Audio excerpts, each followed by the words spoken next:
Hi, readers. Welcome back to Bookmas. Let's talk about the books I read in the month of November 2025.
All right, readers, thank you for joining me today.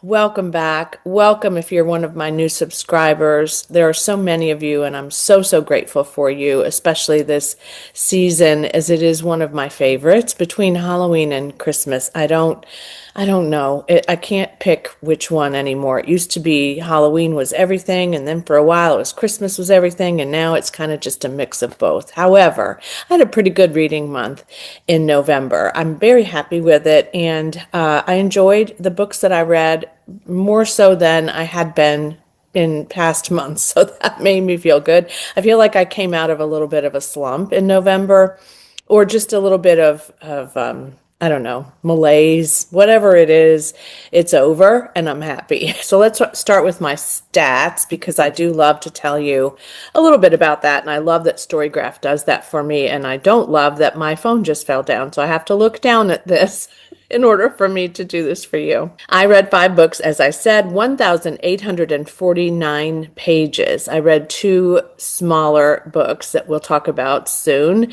My moods were tense, mysterious, lighthearted, hopeful, and dark. Those were the ones that stood out together, followed by inspiring, emotional, and adventurous. Medium paced, 60%, fast paced, 40% of my reads. So my page numbers, and this is something I don't know the answer to. My page numbers were less than 300 pages were 40%. Between 300 and 499 pages were 40% as well. I read one book that said it was 500 plus pages, and that was 20% of my pie. However, it is Theo of Golden, and I have to tell you that when I put it in as a Kindle edition to be reading, there were 2 editions, and one was 600 and some pages, and one was 300 and some pages. So I feel like something is wrong there because that did not feel like a 600-page book. But I don't know because it was on Kindle. I haven't looked at it. Now, next time I go in the bookstore, I may see if I can find it and see how chunky that might actually be. But I'm not sure that that's accurate. I'm just going to say I read all fiction. My poor nonfiction books are not getting a lot of love, I got to tell you.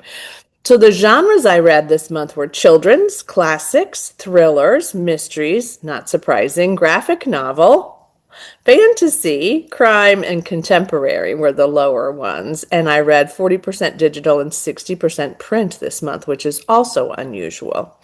So my average rating was 4.5, but here is where I'm excited. I had a 3.5 rating, I had a 4.0 rating, and I had three 5-star ratings this month.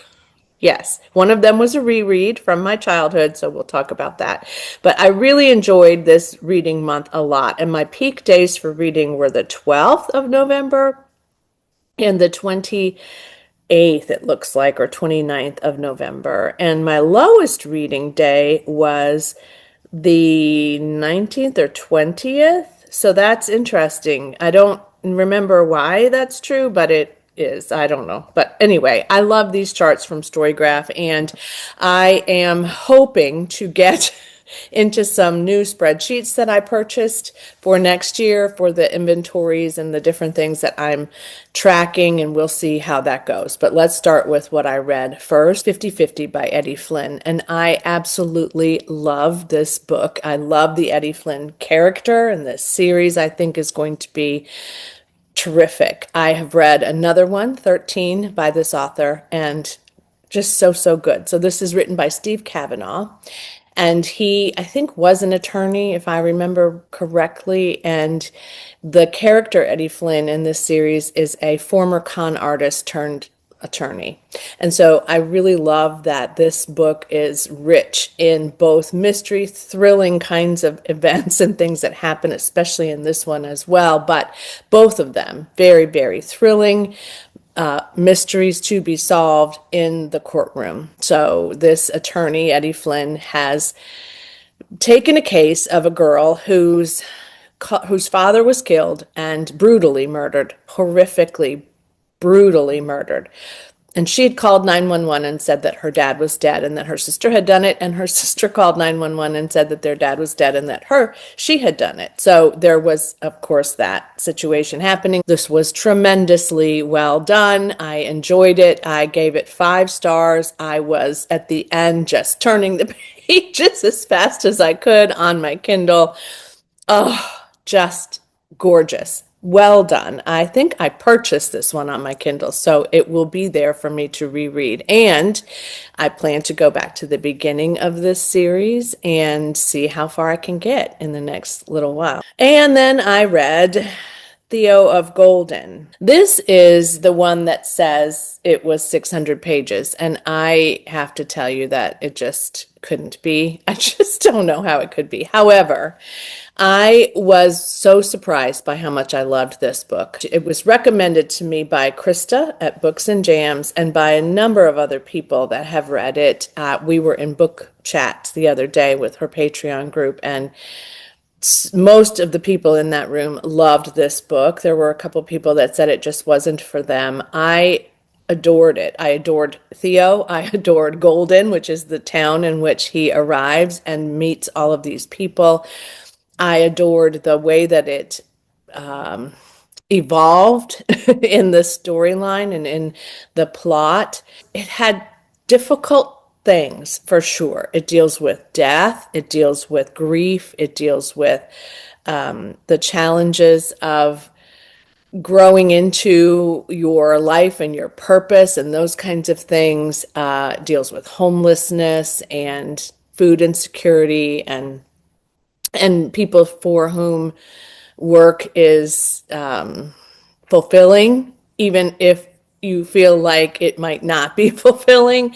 And it is for them. It absolutely is. So I have to say, this was a big surprise.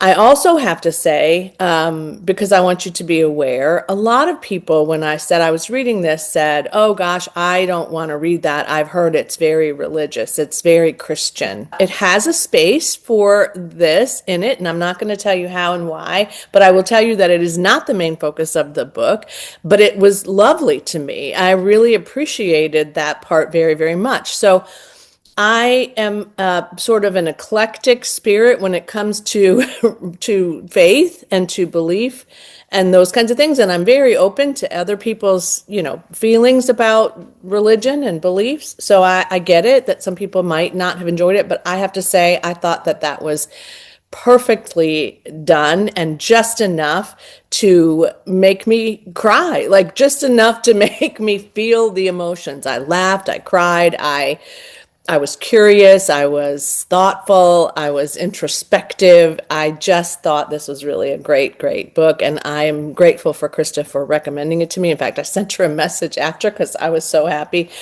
5 stars. No question, 5 stars. I knew it pretty much halfway to 3/4 of the way in. I also read The Secret Garden, which is a graphic novel by Mariah Marsden. This one was not big, 177 pages. I also borrowed this, I think, on Kindle Unlimited, so I didn't keep it forever. I was doing a prompt for the bucket list readathon, and that prompt was to read a book, I think, outside of my genre. I don't read a lot of graphic novels, but I do love The Secret Garden. It's one of my all-time favorite classics from my youth, and I was curious about this one, so I did read it on Kindle, which I do not recommend doing because well, anyway, if you have a black and white Kindle like I do, I have the paper white, it's black and white. There's no color to it. And of course, a graphic novel really deserves color. Not, I mean, The Secret Garden, for heaven's sake. So the cover of this is gorgeous and colorful, but in the Kindle, it's black and white and gray. And there were obviously illustrations throughout. So, what made me do this graphic novel on Kindle? I just wanted to fulfill a prompt, and it was something that I was interested in, and I did enjoy it. I enjoyed it very, very much. I gave it 3.5 stars, and maybe 3.75 would be a better rating for me, but it was good. But it was also really super fast, I think, and I wanted just a little bit more. But that's other than that, I really, really liked it a lot, and I would recommend it to others. And I just, yeah, I kind of wished it had a little bit more depth, but it followed the original storyline, and it was pretty. It was nice to see it in that way, and I would do that again probably. And then number 5 was my gift from my friend Amber at Books and Beaches, The Borrowers from My Childhood as Well by Mary Norton. She sent this to me around my birthday time, and I was so delighted because it was on my list and I had talked about it in a video about my childhood reads and some of my favorites. And so it was so lovely to reread this again. This was a 5-star read for me, and I just loved returning back to Arrietty and Pod and all of the people in this book and Homily, and oh my goodness, it's just delightful. And I just wish that kids, maybe they do, I don't know, but I wish that kids now could read this because it is, of course, a little bit dated, but then again, it just feels like you're in this space with these little people and how they're trying to survive in this house with big people, normal sized people, and how they get out of some little like tense moments and how they are with each other, and whether the people in their little community have been safe, have they left, have they stayed. It's just beautiful. And this was made into a major motion picture called The Secret World of Arrietty, who is one of the main characters, obviously. And ask me if I've seen that show. I don't think so. I don't think I've seen that movie. So that's a goal for me coming up. But this won the Carnegie Medal, a Lewis Carroll Shelf Award, and an ALA Distinguished Book. It is written for children, but it's also written for adults. And I gotta tell you, here's the beginning, okay? This is the beginning that says, "Seen by a bean. It was an eye, or it looked like an eye, clear and bright like the color of the sky, an eye like her own, but enormous, a glaring eye, breathless with fear. Arrietty sat up, and the eye blinked. A great fringe of lashes came curving down and flew up again out of sight. Cautiously, Arrietty moved her legs. She would slide noiselessly in among the grass stems and slither away down the bank. Don't move, said a voice, and the voice, like the eye, was enormous, but somehow hushed and hoarse like a surge of wind through the grating on a stormy night in March. Arrietty froze. So this is it, she thought, the worst and most terrible thing of all. I have been seen. Whatever happened to Eglatina will now almost certainly happen to me. There was a pause, and Arrietty, and her heart pounding in her ears, heard the breath again, drawn swiftly into the vast lungs. Or, said the voice, whispering still, I shall hit you. I highly recommend this for you, for your children, for your friends, for anybody. Mary Norton did a great job of writing this book, and I'm so thrilled that Amber sent that to me and I had the chance to reread it again. It took me right back to where I was when I read it the first time. So thank you so much for watching today. Thank you for watching my Book Miss videos and all of my videos that you watch. Thank you to those of you who are content creators and are constantly encouraging me and sharing great content too that I love to devour, especially during Bookmas, Vlogmas. I'm trying to watch as many as I can during the day and still get my work done. But it has been a lovely month. It's been a great start to December. I do have a pile of possibilities slash what I want to read in December, but it's going to be messy. So I'm going to film that soon. But I just want you to know it's going to be messy. I'm messy right now. But anyway, happy holidays wherever you are and however you celebrate and whatever faith that you align with. I hope you have joy and peace and a lovely journey with your family, friends, and those you care about the most. And as always, happy reading. Bye.